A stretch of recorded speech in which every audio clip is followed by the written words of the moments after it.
I found out my family had erased me the same way strangers learn gossip, through a photo I was never meant to see. There they were, smiling beneath the string lights, hands raised in a perfect toast. And there, right where I should have been standing, was nothing. Just a gap.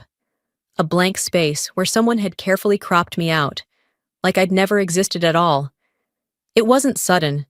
The silence had been building for years, growing like frost between us. Every unanswered call, every avoided glance, every polite maybe next time, until one day. I wasn't invited anymore, not to birthdays, not to holidays, not even to the family I was born into. I used to think patience could fix anything if you just waited long enough. I don't believe that anymore. So when the invitation finally came, unsigned, unaddressed, more obligation than welcome, I didn't hesitate. I folded it once, set it beside my keys, and whispered to myself, "This time, they'll see me. They just don't know how different that's going to look." The screen on my desk lit up just as the sun began to rise over D.C. I wasn't looking for anything, just another scroll through noise. But the photo found me anyway. A vineyard, sunlight caught in champagne flutes, my parents' faces split into practiced smiles, and right between them, where I used to stand, was air. They hadn't just moved on. They'd edited me out 6 years earlier. I'd walked away from everything after Afghanistan. They said I made the wrong call, that I cost lives. The investigation ended, the verdict stuck, and the world needed someone to blame. So I packed what was left of myself and disappeared into a government cubicle where no one saluted and no one stared. It was easier to fade than to fight. Now here it was again, my family smiling for the world while pretending I didn't exist. My father had reposted the photo with a caption about honor and legacy. The same man who once told me, "A Bennett never hides from consequence." 3 days later, an envelope landed on my desk, thick, cream-colored, addressed not to me, but to the Bennett family. Inside, a single card, a date, a location, and a line at the bottom, formal attire, preferably beige or gray. I almost tossed it. Then my phone vibrated. A secure alert blinked across the screen, a voice from a life I'd buried. "The wedding venue is on our watch list. Don't ask why. Just be there."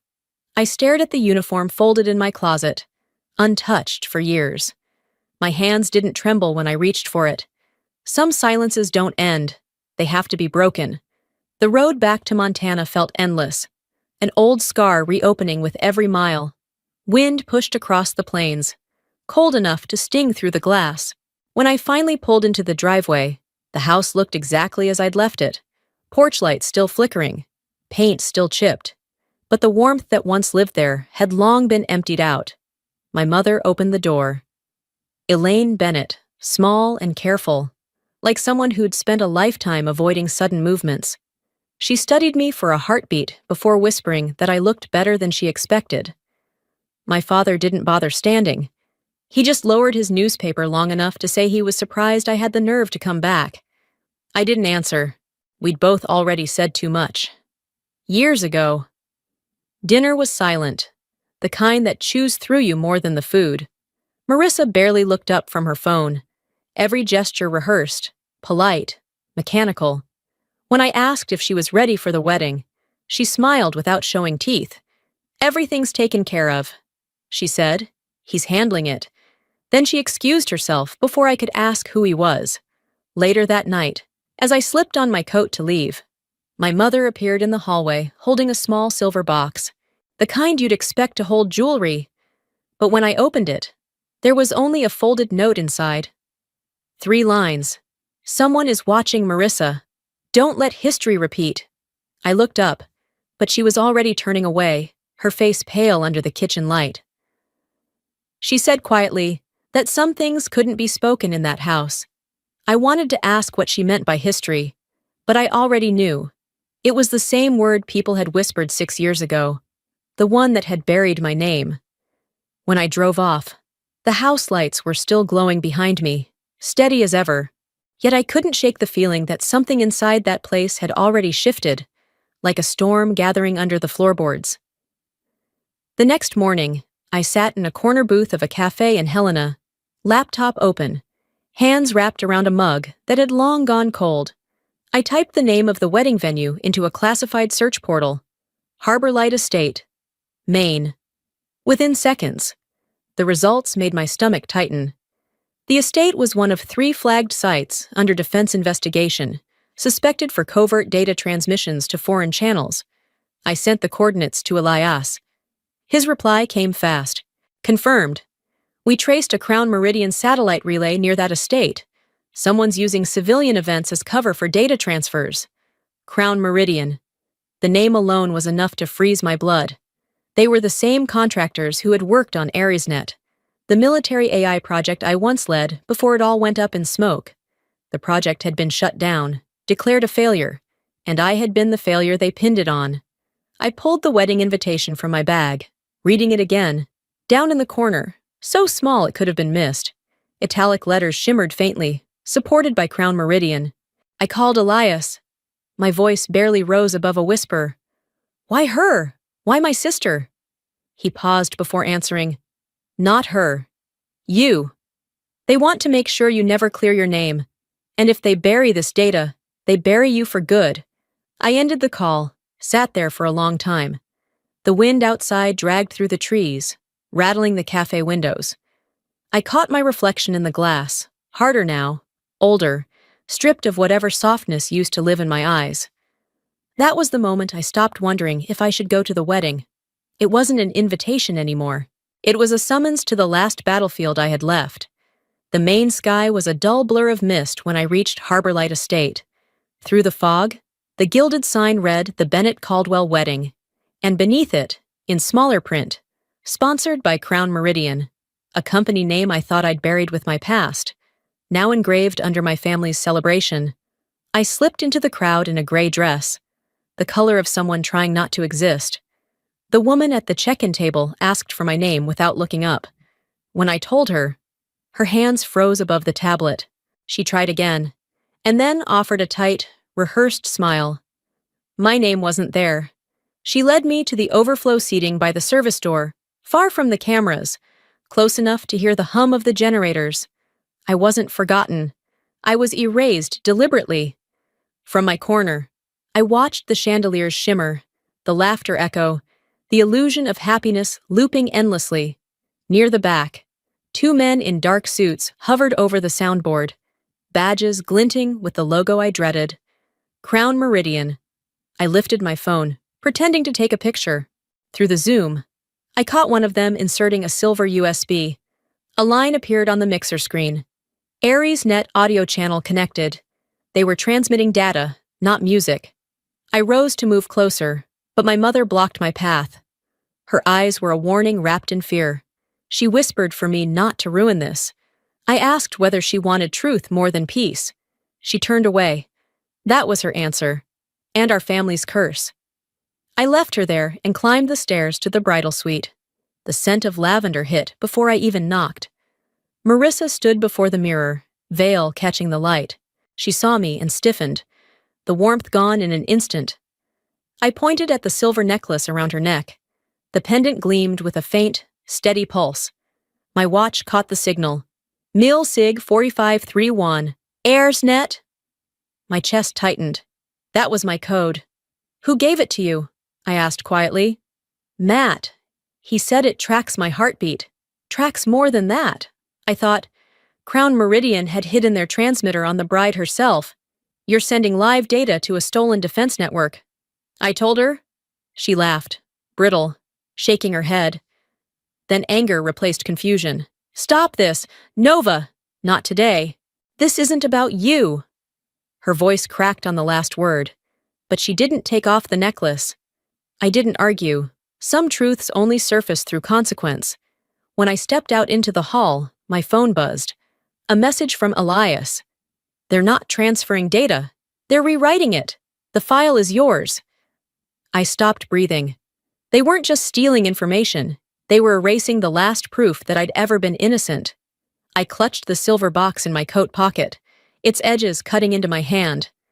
If I didn't act now, They'd finish what they started 6 years ago. And this time, no one would even remember my name. The wind off the Maine coast was sharp enough to taste, thick with salt and lavender drifting from the garden. From somewhere beyond the terrace came the delicate pull of violins. Slow, graceful, rehearsed. To anyone else, it sounded like a love song. To me, it was a countdown. I typed quickly on my watch. They're transmitting through the necklace. Can you block it remotely? Elias's reply came seconds later. Too risky. You'll have to cut the source. Stay near the control hub. I'll signal when it begins. I didn't bother to answer. I just looked toward the ballroom, toward the place where my past and my ruin had decided to waltz together again. Inside, I stopped cold. General Robert Kell was there, smiling, toasting, shaking my father's hand as if they were old comrades, the same man who'd once called me an unfortunate casualty of command. It's an honor to meet the man who raised such dedicated daughters, he said. You know our family's proud of its service history. My father replied. I stood a few feet away, invisible but burning. Kell glanced over, recognition flickering just long enough to sting. Major Bennett. Or should I say Ms. Bennett now? Just Nova. The civilian version suits the occasion. Each word sliced clean and deliberate. He walked away, leaving behind laughter that didn't sound like laughter at all. I moved to my seat in the back, where they'd meant for me to vanish. The perfect vantage point. My watch pulsed with a faint vibration.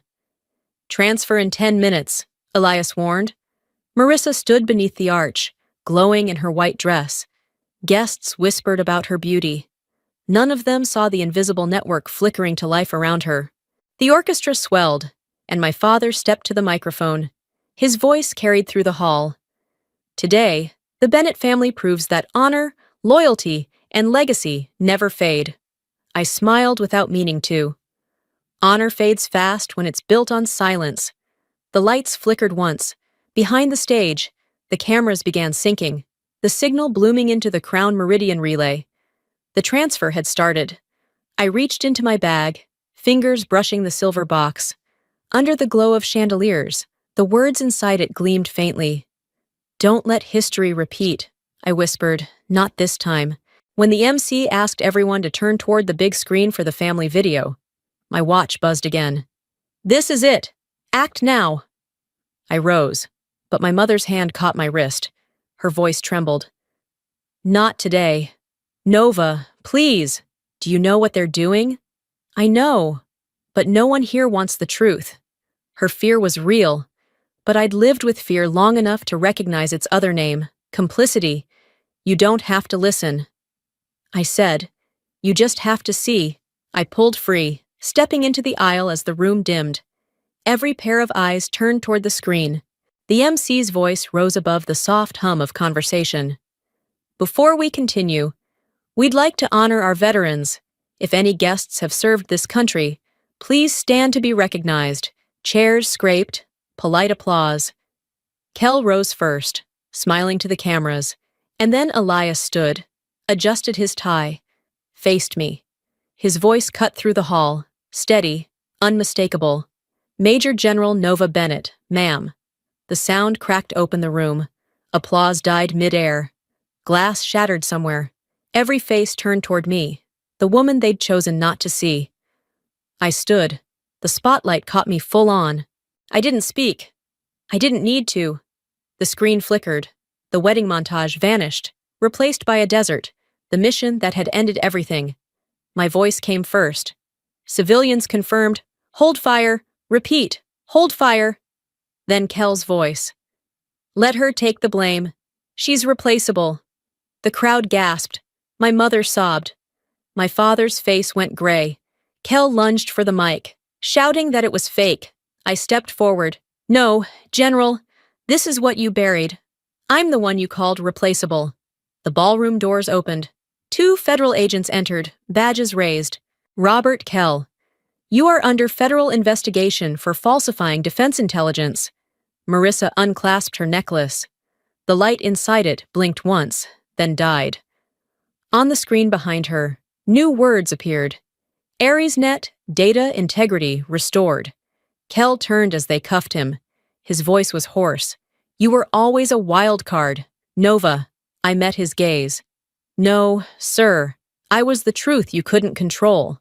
Silence settled over the hall. Clean, sharp, and absolute. For the first time in 6 years, the truth didn't need to be spoken. It was standing right there, and it finally had a face. The gold glow of the wedding dimmed into something sterile and cold. The screen's white light spilled over every face, turning the ballroom into a silent courtroom. Footage flickered, sand, smoke, chaos. My voice cut through the static, civilian presence confirmed. Hold fire. Then came his, sharp, certain, let her take the blame. She's replaceable. Robert Kell, the man who once said war needed scapegoats, now he couldn't look up. My father sat rigid, gripping the chair so tightly his knuckles whitened. My mother trembled behind her hand. Marissa, my sister, the bride, unclasped her necklace, eyes wide, tears spilling. I didn't know. Nova. He said that too, I whispered. Matt lunged for the console. Elias had already locked it. 2 federal agents appeared, cuffs glinting under the light. Kel met my gaze. Justice isn't clean. Nova, it's mud. At least I'm not standing on someone else's, I said. When they led him out, the doors opened to the sea wind. Salt cut through the perfume and lies. I turned to Marissa. You don't need to apologize. Just remember, honor lives in what you do when no one believes you. She cried. The room stayed still. And I stood. Steady. In silver light. News of the arrest broke before dawn. Headlines spread faster than I could drive away. General Robert Kell arrested for falsifying defense data. Former officer Nova Bennett officially reinstated. I didn't bother reading the rest. After the chaos of the night, I drove through the dark plains of Montana with nothing but the hum of the highway and the echo of my own thoughts. The world felt weightless, emptied out, like the silence that follows a storm. When I walked into the house the next morning, the air was filled with the smell of coffee and toasted bread. My mother stood at the counter, pouring cream into 2 mugs. My father sat at the table, newspaper folded, butter knife in hand. Marissa was there too, hair unbrushed, sweater hanging loose, her eyes rimmed in sleepless red. No one spoke. My mother set a cup in front of me, her hand trembling slightly. We chose to protect the name, not the blood, she said softly. For the first time in years, I met her eyes and didn't see distance, just recognition. My father folded the newspaper and sighed. I don't know what you went through, but last night, I saw who you are, and I've never been prouder. Marissa slid my old chair closer to the table. Saved your seat, she murmured. I sat. Sunlight filtered through the curtains, painting the room in gold. The coffee was warm, familiar, quiet. No apologies, no speeches, just the peace that comes when truth finally stops needing words. On the table, the silver box lay open, light catching its edges. I folded the note inside, "Don't let history repeat," and tucked it into my pocket. For the first time in 6 years, the past no longer followed me. It simply stayed where it belonged, behind me, silent, and at rest. A month later, I was back in Washington, D.C. The Defense Department looked exactly as it always had. Gray walls, sharp edges, a building that had never learned softness. The hum of fluorescent lights filled the halls, steady and cold. On the internal board outside my office, a single line of text glowed in black and white. Major General Nova Bennett reinstated. Clearance level restored. I stared at it for a long time before switching off the screen. I didn't need my name in bold to believe it anymore. The truth had already done its work. From the drawer, I took out my grandmother's old ceramic mug, chipped along one edge, and poured hot water over a scoop of coffee. The steam rose slow and familiar, the scent grounding me the way nothing else could. It smelled like Montana mornings. Quiet, honest, unpretentious. The phone rang. My mother's voice came through, soft and careful. "Thanksgiving's coming. Will you come home this year?" I smiled faintly. eyes following the swirl of yellow leaves outside the window. No invitation needed. Mom! Silence. Then a quiet sob on the other end. I let it hang there, gentle, unspoken, enough. Outside, the city kept moving, cars flashing by, strangers crossing streets without ever knowing that somewhere above them sat a woman who had once been erased from her own life, finally breathing without fear of being forgotten. I took a sip of coffee, the warmth spreading through me like forgiveness. Justice doesn't roar, I murmured. It hums quietly, like morning coffee on a cold day. Sunlight cut across my desk, striking the silver insignia lying there, worn, scarred, but still bright. I closed the last file, set my pen down, and felt the stillness settle. For the first time in 6 years, I wasn't the ghost in the photograph. I was the one writing the story now. And this time, no one could edit me out.